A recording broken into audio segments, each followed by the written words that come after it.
Hello guys, na-encounter nyo din ba yung ganitong error message sa inyong GCash application? Kapag binubuksan natin yung account dito sa ating GCash application ay nagko-close siya dahil nadidetect daw niya na yung inyong device na ginagamit ay hindi daw secure.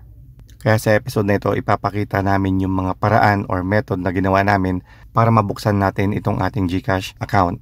So ang unang method na ginawa namin para mabuksan namin itong ating GCash account ay kinlose muna namin lahat ng naka-open na application. Kasi nadedetect ng GCash application na parang may something. Siguro parang may nakalink or parang may ibang application na pumipigil doon sa pag-open ng ating account. Kaya nadedetect niya na hindi secure na buksan yung ating account dito sa device na ginagamit natin. So, i-close muna natin lahat ng application na naka-open. And then kapag na-close na lahat ng application na naka-open, subukan nating buksan yung ating GCash account. So as you can see, hindi pa rin ma-open yung ating GCash account kasi nadidetect pa rin niya na hindi secure itong ating device.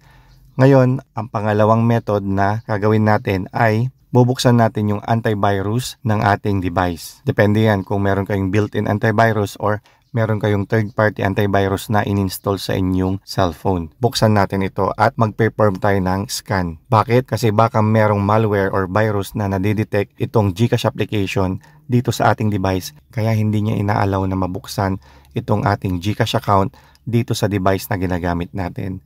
Kasi baka nga meron siyang nadidetect na malware or virus or kung ano man yan. Kaya mag-scan tayo ng ating device gamit yung antivirus na naka-install or naka-built-in sa ating cellphone. So dito sa cellphone na gamit ko, makikita natin ang antivirus or yung built-in antivirus dito sa my settings. Nandito yan sa battery and device care.